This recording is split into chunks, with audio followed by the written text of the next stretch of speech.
Well, well, Ethan Winters.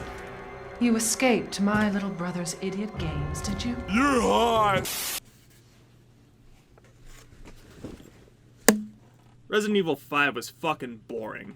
Like I mentioned in the last video, I've heard arguments that Resident Evil 4 is where the series started to depart from the survival horror genre and lean towards a more action-oriented focus, but I think it's more prevalent here. I don't want to spend a lot of time comparing these two as I already talked about Resident Evil 4 in length, but the combat doesn't really change much here. If you boil it down, this game's combat is exactly the same as Resident Evil 4's, except now you can quickly swap your weapons. I do prefer this as it doesn't force you to slow your encounters to a halt when you have to pause and switch weapons. Continuing on with the combat, I think it was easier to get QTE prompts on enemies, which I don't really mind all that much, and it was cool to go through all the different moves you can do based on the enemy placements, and trust me, there's a lot.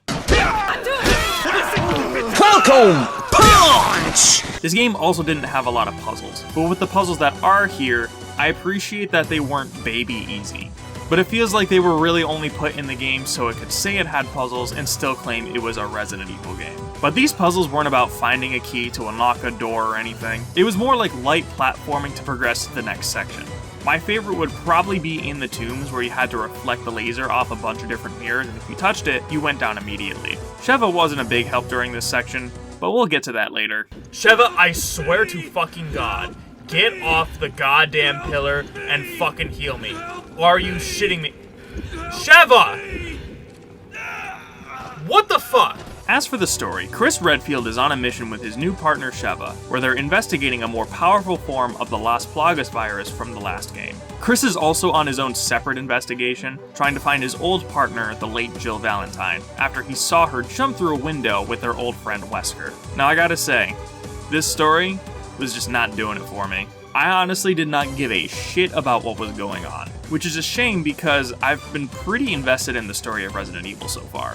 There was a lot going on, and none of the characters were especially memorable this time around. This goes for both the main and side characters. I hate to say this, but I honestly don't really remember much of my playthrough, which is weird because I didn't really hate the game or anything, but good or bad, a majority of it wasn't that memorable for me. The first level I think of is the turret section with Ruben Langdon talking in your ear, and that's almost exclusively because I would recognize that voice from anywhere at this point. I heard about Irving. Tough grade. Yes, That's Ruben Langdon. However, I think that the ending of this game carries it super hard. The game had a major shift once it was revealed that, spoilers, Wesker was actually alive the whole time, and the mysterious cloaked lady was actually Jill Valentine. I already knew the twist going in because I played a lot of Marvel 3 when I was a kid, but I asked a lot of people who played this game back in the day if the twist was obvious for them, and they all said yes. Wesker didn't get a lot of screen time in the first Resident Evil game, or really any of the main Resident Evil games, but I love how much of a villain-ass villain he is here. His smug ass shows up in an all-black coat, stole your girl, and does fucking ninja flips as he's fighting you. In any other Resident Evil game before, this would have been ridiculous. Hell, even in this game, it's a bit insane after everything that's happened. I also can't talk about the insanity of this ending without touching up on the infamous boulder punching section. Here we go! Punch the boulder, Chris! Punch the boulder! Ah! Every time I see this game in a speedrun or just a normal playthrough, everyone gets hyped for the boulder punching. But I love this over-the-top insanity, and if I'm being honest, there is no logical reason Wesker should have lost. He is way too overpowered here, and when you have QTE fails that look like this,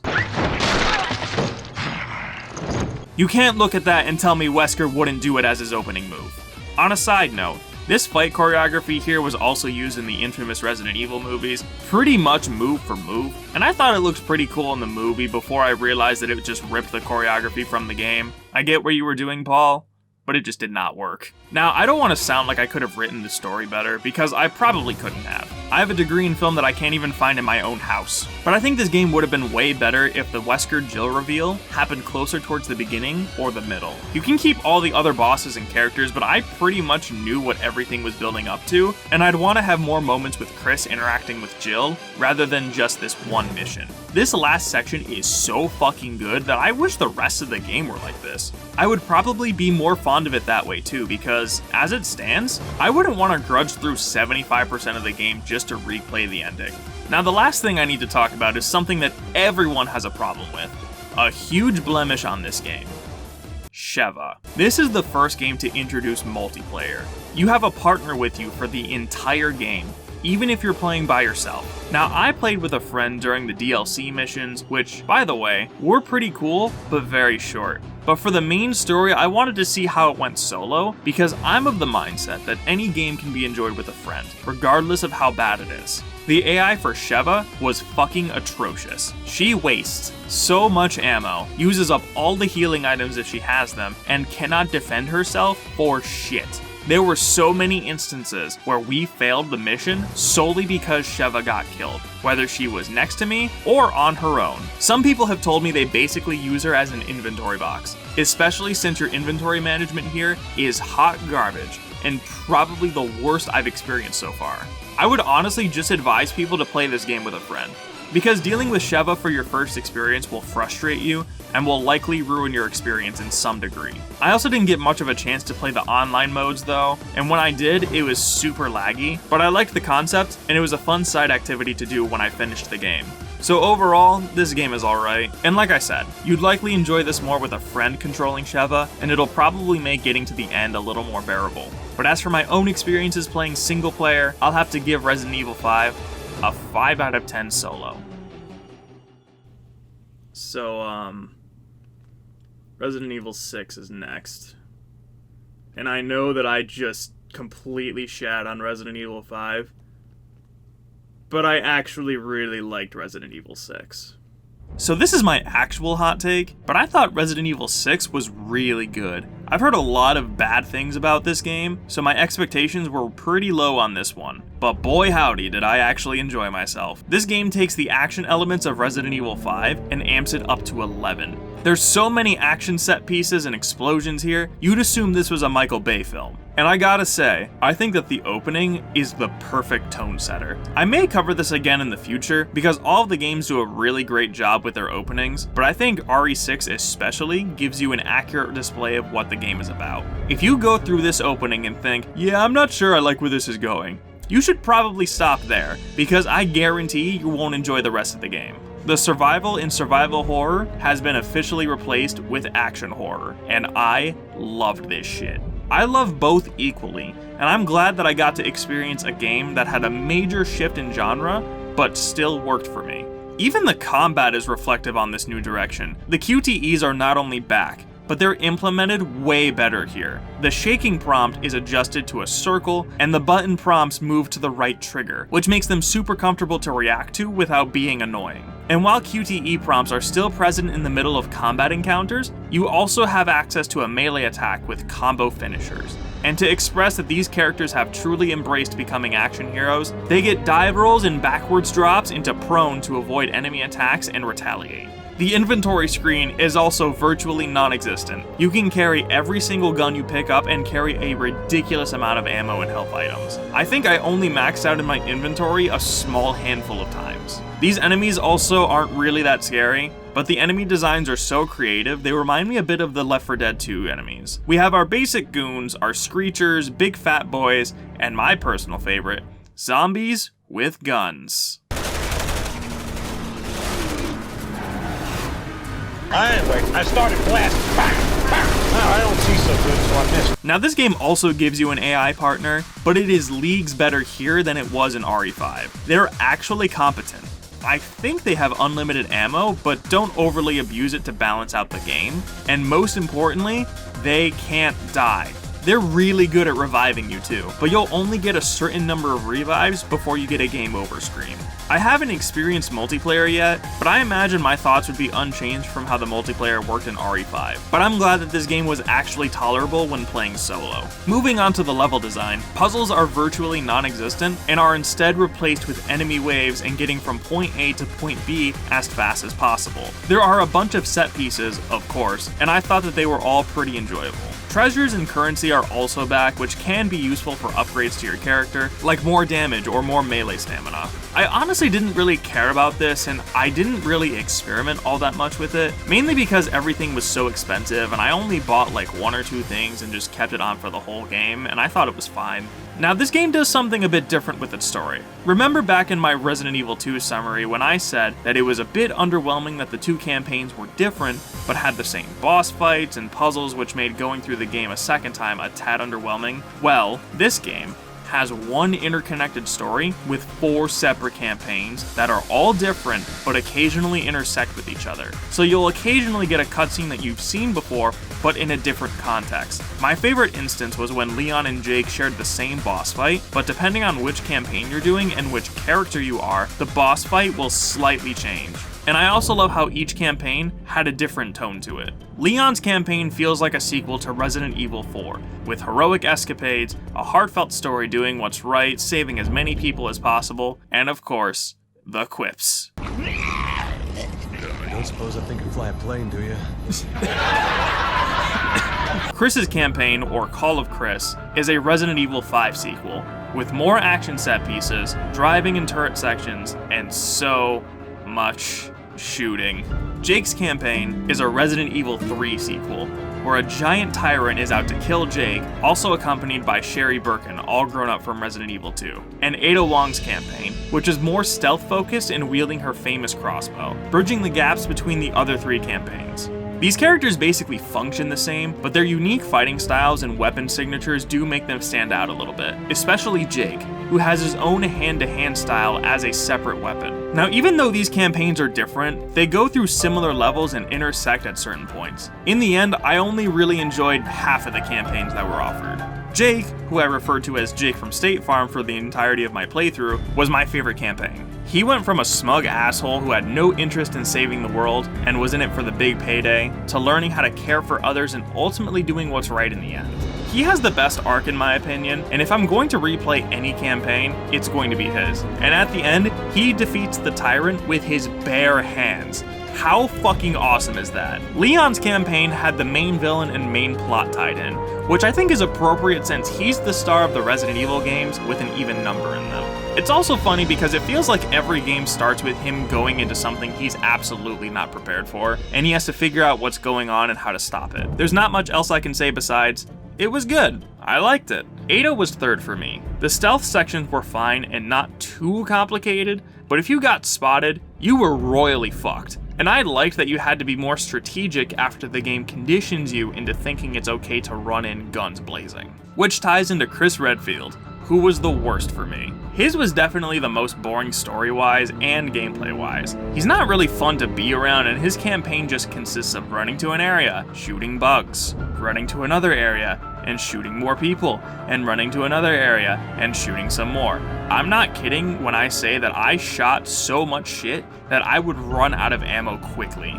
Because you can't just run up and punch some of these enemies like in the other campaigns. You have to shoot them. I think the best part about Chris's campaign was the final boss with Pierce, but the rest of the story just didn't do it for me. And honestly, I don't really care about the story here. There's so much shit going on, and none of these fights and bosses are memorable. I like the character moments, but overall, the story and the plot revolving around 2 Adas and this guy who is just obsessed with Ada, it's just weird and not interesting for me.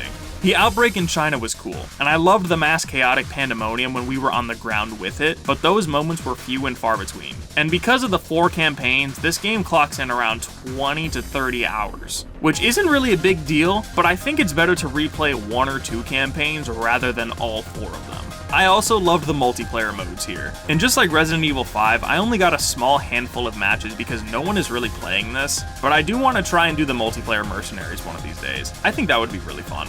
So those are my thoughts on Resident Evil 6. I'm glad they went in this direction for one game, but I feel like if they kept the tone like this for the rest of the series, it would get old. I think it's a nice, one-off game that shows how far these characters have come from their original zombie fighting roots, and I hope to see them all come back in a mainline Resident Evil game soon. So, because of the multiple campaigns, I'm going to put my scores for each of them here on the screen, add them up, and divide them by 4 to get an average of 7.25 out of 10. And that's the end of the Over the Shoulder trilogy. I don't know if you guys noticed this, but they switched perspectives after the 3rd game in that style. They had the first 3 games in fixed camera, the next 3 in third person, and they switched it again for the next 3 games. Yeah, you heard it here first. Resident Evil 9 is in first person. My top secret informant at Capcom told me. Yeah. But don't ask me anything else. That's going to be a surprise for later. So, in the meantime, let's talk about Resident Evil 7. Resident Evil 7 Biohazard the 7th is an interesting title in the series. Here is where we step back into the survival horror territory and cut back all of the over-the-top action. It was also the first mainline game to do a lot of new things for the series. Now let's get this out of the way here. The game is in first person. I would have said it was inspired by other first-person horror titles like PT and Outlast, but that's not really the case because these games were pretty much all made at the same time. The first Resident Evil title was originally pitched to be in first person, but they were limited by the technology. Now that they have the capability to do so, I gotta say, it looks and feels pretty good, especially with the introduction to the RE engine. Capcom's new engine does this thing where they photo scan real objects into the game to make it look insanely realistic. They have gone on to use this in DMC5 and all of their future Resident Evil titles after Resident Evil 7, and I wouldn't be surprised if they used it with other Capcom IPs in the future. There's so much texture and detail put into everything, it's absolutely insane. They even went so far as to photograph all sorts of different meat, from good to rotten to really rotten. God, I hope those Capcom interns got paid well. Now, as far as the actual first-person perspective, I think using it now was the best time, with Ethan as the protagonist. Ethan Winters is a brand new character, and unlike all the previous protagonists, he has no fighting experience whatsoever. He's not a rookie cop or a special agent, he's just some random guy. But I think it works here. Even though video games are an interactive medium where you, as the player, embody the character you're playing as, I don't really see myself as that character. Rather, it's my responsibility to help that character succeed in his mission, and it's the choices that I make that impact their story. But in this case, you are the main character. You as a person may not have the real life experience to get through this situation, so it makes sense to me that Ethan also wouldn't. And Ethan gets seriously fucked up in this game. Ethan, take the fucking screwdriver out of your arm, hello? You're literally just twisting it, oh my lord.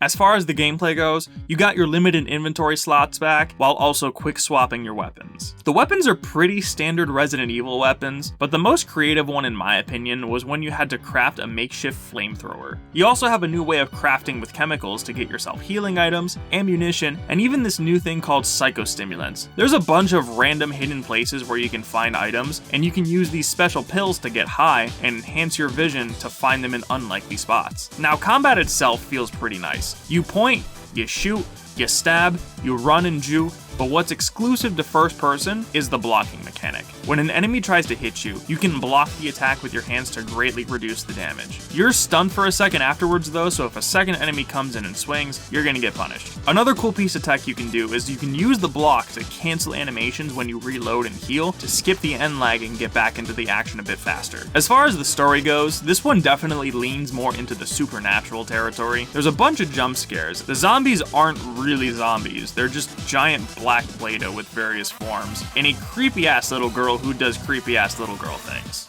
Shit. No thank you. The standouts of this game, however, are the Baker family, especially Jack. He stalks you for the first few sections of the game, and he's such a fun presence. He's the kind of tyrant who plays with his food before he eats it, and I just love how extra he is. Oh god. The fight in the dissection room with the chainsaw was probably my favorite part of the entire game, if I'm being honest. Margaret is the opposite. She's a bug-infested crazy lady who sends wasps after you for a huge chunk of damage. Madhouse was especially brutal on this one. She's really gross, and seeing it all in first person is just... ugh. And we have Lucas, who has all these creative saw traps and a classic Resident Evil-ass Resident Evil puzzle. He also makes a lot of videotapes like a wannabe vlogger. What's going on, guys? It's me, man. Welcome to the YouTube video. His traps kept me on my toes because throughout the game you can destroy crates for more items, but now you have to be more cautious of them because they'll explode. Oh, and I almost forgot everybody's favorite character. I am so scared right now. So now that I've talked about how much I love this game, let's talk about some things that really bothered me. First of all, Ethan runs really slow. I could let this slide, going back to what I said earlier about Ethan's inexperience, but I would have preferred a faster run speed to just get through areas a bit more quickly and efficiently. And it's not like these areas are massive or anything, so I guess a slower movement speed would be needed to compensate that, but after a while, it just felt a bit sluggish. Now the next problem I have is almost exclusive to a second playthrough, but you can't skip the cutscenes here. This already makes replaying the game a bit of a drag, but if you're playing on Madhouse where the difficulty is significantly increased with limited saves, having to also rewatch the cutscenes over and over again got really annoying. Ethan himself also isn't the most interesting protagonist, even though I think it works in his favor that he doesn't have much of a personality since you're supposed to be the main character of the story. He really underacts here. Like the scenes where he's getting his arm chopped off, he's just sort of passively yelling. I don't think anyone else would have that reaction to losing an arm and just casually picking it up off the ground like, oh whoops, I dropped this, I'm such a klutz. Also, the game starts to drag a bit after you reach the ship with Mia. The ship section itself is really obnoxious, and from here, it's just a huge exposition dump on what's causing the molded and the Baker family mutation. It feels like it's leaning more towards the supernatural rather than a virus outbreak, but in the end, it is just a virus, because it's Resident Evil, so of course it has to be a virus. And we can't talk about RE7 without bringing up one of the most controversial decisions. Not the first person, not the supernatural elements, no. We need to talk about Chris Redfield. Chris's redesign is so hilarious. I don't think anyone could look at this guy and reasonably come to the conclusion that this is Chris, especially because the last time we saw him, he looked like this. Which makes sense, because the models used in the previous Resident Evil games were all made from scratch, but the ones here were all photo scanned like I mentioned earlier, meaning all the characters are based off real models. And I imagine they couldn't find anyone that resembled Chris's model in Resident Evil 6 or even Resident Evil 5, so they had to change directions with it and figure out how they wanted this character to look in real life. And they once again redesigned him in Resident Evil 8, and he looks so much closer to his original design, at least in my opinion. So it's either they were actually able to find a model that resembled the older designs of Chris, or they used a combination of photo scanning and modeling it later to fit the design better. But it doesn't help that canonically, he goes through the most amount of plastic surgery as a person reasonably could. And finally, this game does have some extra modes you can play. You have a giant puzzle to escape from Margaret, an Ethan must die mode, Jack's birthday dinner where you have to feed him, a prequel scenario with Zoe to escape from the Bakers after Evie infects them, a Call of Duty zombie style survival mode, and 21 with Lucas. We also get 2 epilogue stories with Chris putting an end to Lucas and his Twisted Saw games, and Jack's brother Joe coming in to cure Zoe. And in Joe's scenario, the only weapon he needs are his fists. Watch out, watch out, watch out, watch out!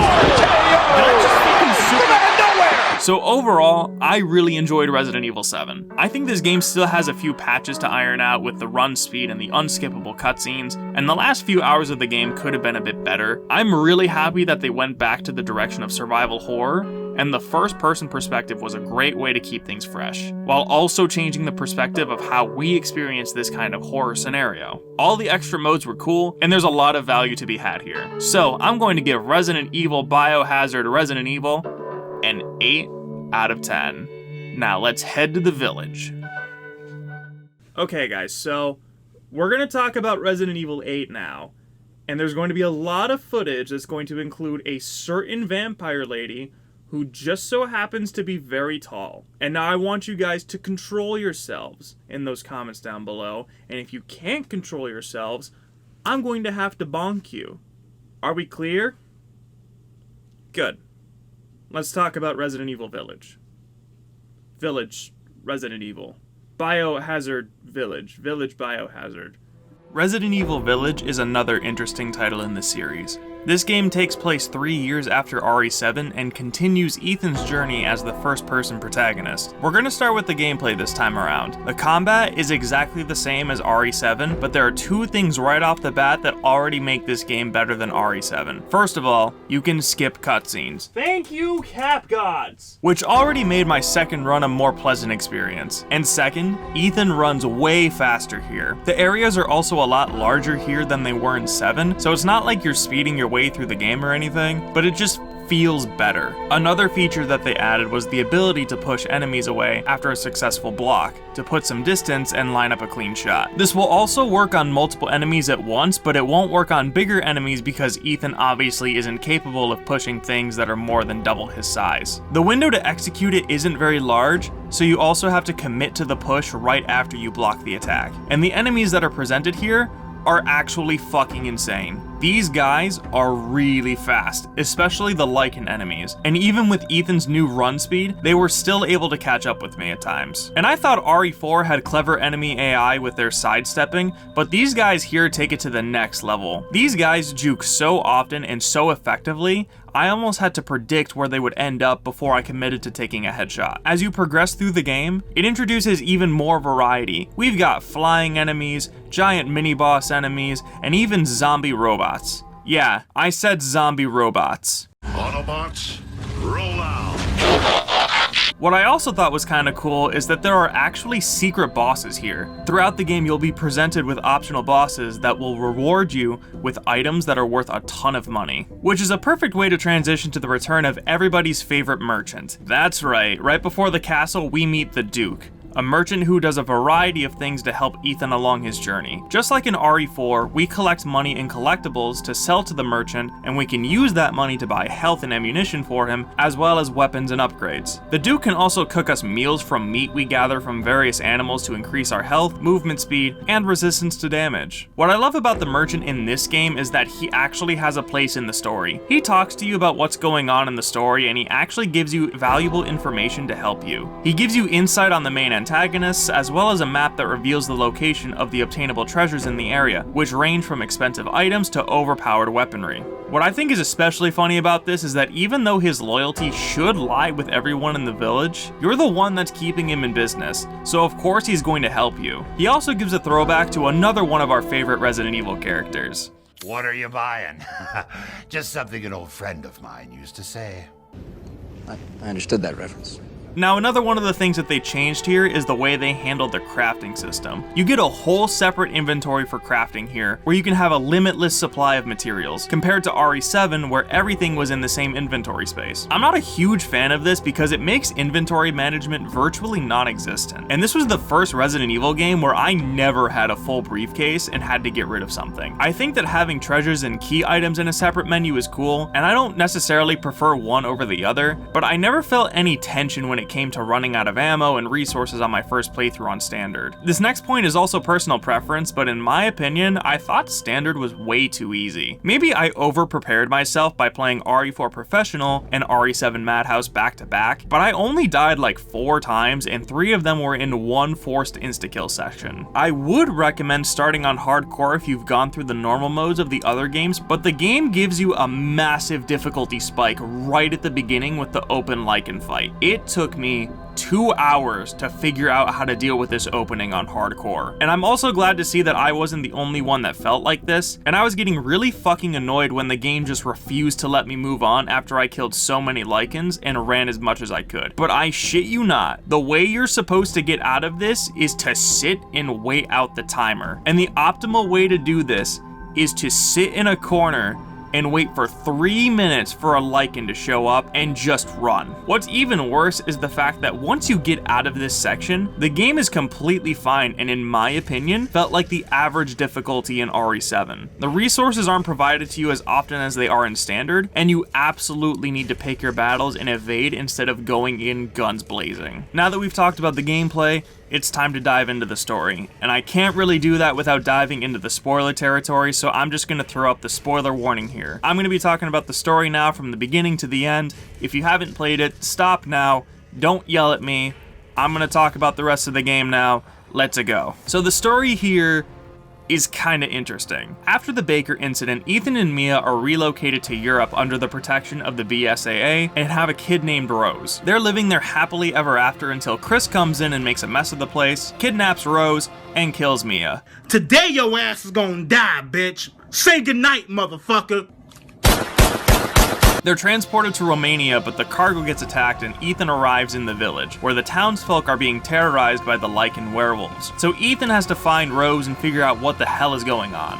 What the hell? What the hell? What the hell? What the hell? What the hell? What the hell? Where the hell? Now this game's tone is dark as fuck. I'd even go as far as to say this one has the darkest tone of the whole series. If the Resident Evil games had a scale ranging from goofy to dark and serious, Resi 4 would be on the far goofy side, Resi 5 and 6 would be in the middle, and this game would be on the far dark side. Everything is so real and violent, and if you thought Ethan's injuries in RE7 were crazy, he's put through way worse here. He gets his fingers eaten, his arm sliced off again, stabbed, mutilated, seduced, and even gets his heart ripped out and crushed right before him. I think what's fascinating about this game and its tone is that even though the concepts of the four lords and the story presented here are kind of ridiculous, it's very serious, but it doesn't take itself too seriously. This is a game where your infant daughter is taken from you, split into 4 different parts, and you have to find all the pieces of her and hopefully put her back together.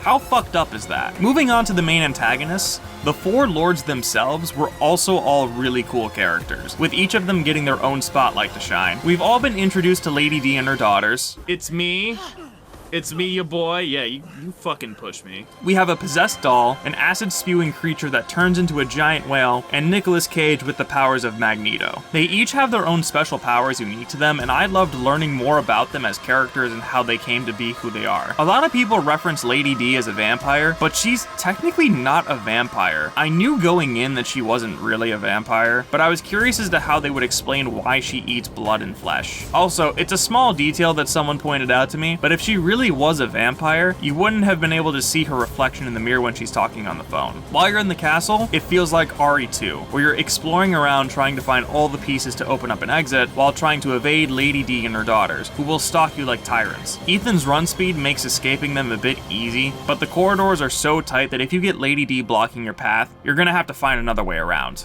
The doll manipulates your mind and puts you through probably the scariest sequence in a Resident Evil game to date. While the RE series is a survival horror series with action and puzzles, this section was pure horror. Jesus fucking Lord! Get in the fucking elevator, Ethan. Get in the fucking elevator. Get in the fucking elevator! Get in the fucking elevator! Push the goddamn button! This is an accurate representation of Virgil leaving his child. I'd say Monroe was the weakest of these for me. It was a fine section, but nothing that I found particularly interesting. And finally, we have Heisenberg's factory, where you have to find materials to make various keys to navigate around and fight very creative enemies, like the wind turbine zombie that has its arms cut off because of said turbines. Damn, that's fucked up. I do wish I got to fight Heisenberg in his normal form though, and I was thinking of how creative it would be to fight an enemy that can control all of the scrap and metal objects around you. But in the end, it's just a giant robot fight in a tank. It was cool, don't get me wrong, but my imagination went wild with the possibilities, and in the end it was kind of a small letdown. Speaking of letdowns, I think now would be a good time to bring up some of the things that kind of bothered me. Now, first of all, this game is heavily inspired by Resident Evil 4. I knew that going in there were various gameplay elements that were inspired by Resi 4, but as I was thinking about it more and more, I was getting a bit annoyed when it was hitting the same story beats as well. Let me explain. An important person is kidnapped and transported to a strange village. Your quest is to infiltrate said village and rescue the hostage. When you arrive, you're met with overwhelming resistance that is concluded when a church bell rings. You meet new allies that are inevitably killed by the enemy. Along the way, you collect treasure from fallen enemies and glamours in the ceiling that you can sell to a merchant for weapons and upgrades. You have various tyrants and bosses that have their own gimmicks and get their own spotlight to shine. And even though our main protagonist is serious in achieving his goal, he cracks a dumb joke every time he kills a boss. This formula, however, is broken at the very end when everything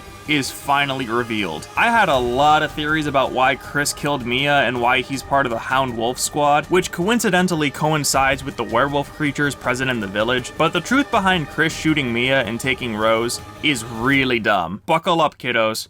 This one's gonna be a doozy. So the Mia in the opening is actually Mother Miranda Cosgrove, who has the ability to shapeshift, and she wants to kidnap Rose because she is the perfect candidate for Miranda's ultimate plan. Miranda is over 100 years old, and her daughter Ava died from the Spanish flu because she didn't wear her face mask. So Miranda goes into a pit to die, but she finds the original source of the molded. That's right, the molded is back. She spends all this time studying the molded and experimenting on everyone in the village because her goal in the end is to use the molded to bring her daughter back to life. The molded is apparently like a giant hard drive, where each person infected by the molded passes down their consciousness to the next person. And since Ava was absorbed and experimented with the mold, her consciousness is in the mold, which means she can be resurrected in another body. I guess. But why does Miranda need Rose Winters? Well, the mold in Evelyn we see in RE7 is actually a result of an experiment between Miranda and a group called the Connections, where they took Ava's DNA in the original molded and, well, experimented. And since Evelyn infected Mia, that means Mia has remnants of the molded inside her, and since she had a baby, that means Rose has the molded in her, which makes her the perfect newborn candidate to bring Ava back to life. And Chris somehow knew that Mia was actually Mother Miranda Cosgrove and decided to take matters into his own hands and kill her and take Rose and Ethan to safety. So first of all, how did Mother Miranda kidnap Mia when they were supposed to be in hiding? Even after the Baker incident, did Mia not learn anything from the BSAA about being safe, especially when you have a child? How long ago was this? Was Miranda just role-playing for weeks to wait for the perfect opportunity to take Rose? She could have ripped Ethan's heart out right there in front of him when she was making fucking pasta, and take Rose whenever she wanted. How the fuck did Chris know Mother Miranda Cosgrove took Mia? And why didn't he warn Ethan? Why put Ethan through all of this special force training if you're not gonna do anything with it? Ethan clearly handled himself against the Baker Hillbillies, so why wouldn't you get him to help you out for the safety of his wife and daughter? And if you didn't want him involved, why did you not just explain yourself there? You even had the opportunity to explain yourself when he was fighting Monroe, but you didn't even do that. You just told him to back off even though he's in the middle of this entire mess with missing fingers and a chopped off arm. This twist was so ridiculous, I immediately fought back against it. I thought it was dumb as fuck, and I thought Chris was dumb as fuck and acting way out of character. But then, we get a whole other twist. And if you thought that was insane, wait until you hear this. After you kill Heisenberg, Mother Miranda Cosgrove swoops in and fucking kills you. Then, you play as Chris to kill the origin of the mold and finish the game.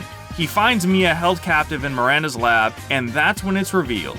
Ethan is a molded bioweapon. He's been dead since the first hour of Resident Evil 7, and he was infected by the molded after he died and brought back as a mold monster, similar to the Bakers, except he had no idea what happened to him, and he was never under the control of Evelyn. This is why he's able to withstand so much pain, losing limbs, and even his own heart, because he was already dead and has mold-based regenerative abilities. It's because of this, and the fact that he was never cured from the mold like Mia was, that Rose is the perfect candidate for Miranda. It's a lot thrown to you at once. But this twist with Ethan is so fucking unexpected that I almost forgot how dumb the Chris and Miranda twist was for me. By the end, it all makes sense, and it recontextualizes what we know about Ethan from these past two games. If you go back and play through RE7, you're going to experience it in a completely different way because of these new revelations. And it makes you wonder if they were thinking about this all along. Hell, even in Miranda's lab, we find a letter from Oswald Spencer himself, who was Miranda's student helping with her research while also searching for a virus to infect the world, which would eventually lead to the events of the original Resident Evil games. A quick side note, I also love how the final boss with Mother Miranda Cosgrove is an actual final boss, and not a giant set piece like the last game. It's a nice touch, and it was a great end fight to the game. But in the end, Ethan has taken too much punishment, and he sacrifices himself to destroy the mold for good. I think he would have died even if he didn't, because he was the molded, and the Megamycete being destroyed killed the rest of it,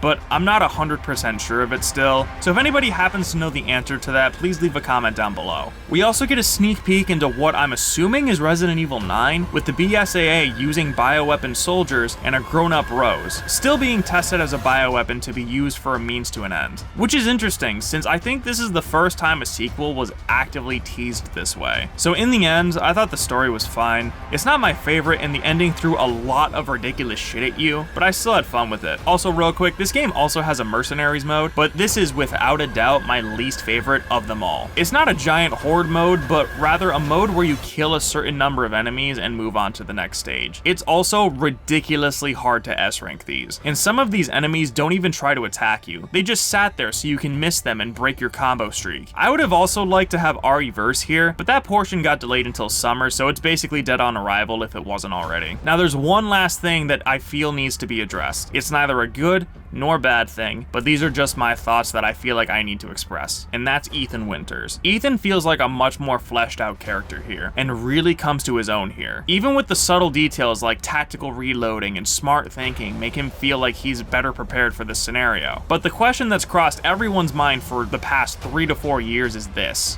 what does Ethan look like? Well, we technically don't know. While there wasn't much attention drawn to it in RE7, Capcom teased the living hell out of it here by constantly having Ethan hide his face, almost to an absurd degree. His face isn't shown at all, even during his death scene, but modders very quickly went into the game files and found his face model, and even using a modded camera can show you his face during cutscenes. So here's where I'm conflicted.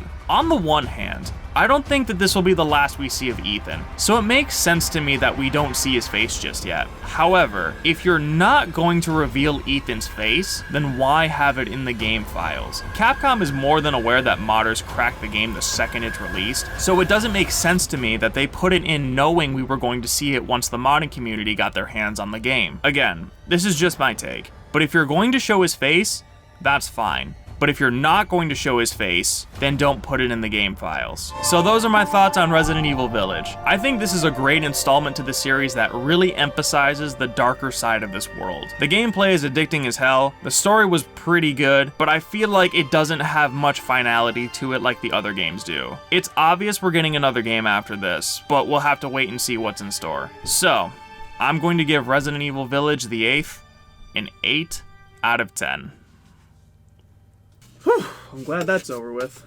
So that was all the mainline Resident Evil games so far, and now we gotta rank them. So here's my order of the Resident Evil games from worst to best. Starting with Resident Evil 3 Nemesis, the remake. I'm sorry, but this game just does not hold up for me. The beginning was fun, but the game has technical issues, a poor adaptation of Nemesis, and the runtime is way too short with no real incentive to replay it. If I'm being honest, I got more out of Resistance than the actual game. Resident Evil 5, the boulder punching simulator. This game was so forgettable. The story was meh, the AI was atrocious, and the gameplay wasn't particularly interesting. The ending saves this game from being worse than RE3 Remake for me, but this game is basically required to be played with a friend for it to be enjoyed. Resident Evil 1, the first remake. I don't think this game is bad, but I think a lot of its nostalgia charm wears very fast. This is more of a glorified escape room with okay gameplay, obnoxious door animations, and really tedious navigation and quality of life services. I also just prefer the third-person perspective, but I'm glad that I got to play this game to see the different style. Resident Evil 6, a Michael Bay film. I liked this game and I don't care who knows it. About 50% of this game is good, the other 50% is boring, but 100% of it is batshit insane. It's really long, but the gameplay is fun, and it's a good one-off experience to have a whole lot of action in our zombie killing franchise. Resident Evil 7 Biohazard Spooktacular. This game brings the survival back to the horror in a whole new perspective. My main grievances with this game were the run speed, the lack of cutscene skipping, and the ending. The gameplay was fun, the area and the bakers were fun and memorable, and this really took Resident Evil back to its roots and cranked up the scare factor. Resident Evil Village, Ethan the Vampire Simper.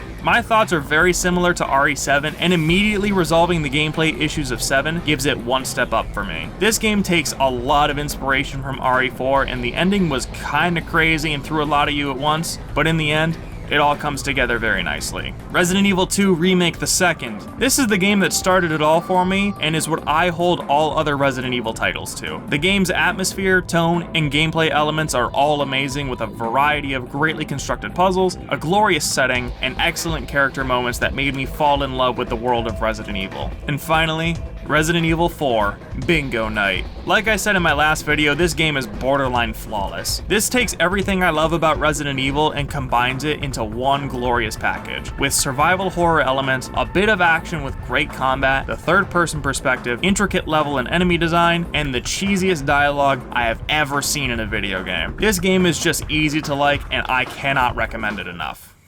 Oh my god. Well, this series took a lot out of me. and I'm really glad that I played this, and I'm really glad that I enjoyed myself. Now, before we go, I would like to know your order of the Resident Evil games from worst to best, what you liked about them, what you didn't like about them, etc., etc. Please feel free to let me know in the comments down below. I would love to hear them. And don't worry, guys, I will be playing the spin-offs at some point. I just need more time to do so. I'm just a very busy adult, and I just have to try to find a way to actually play all of those games on a system that I own, or find some other means to actually play them. Maybe one day when I actually play all the spin-offs, I'll do a video like this just on the spin-off games, but that probably won't be for a while. So in the meantime, I hope you guys had fun. Thank you guys so much again for watching, and I will see you next time. Good night, everybody.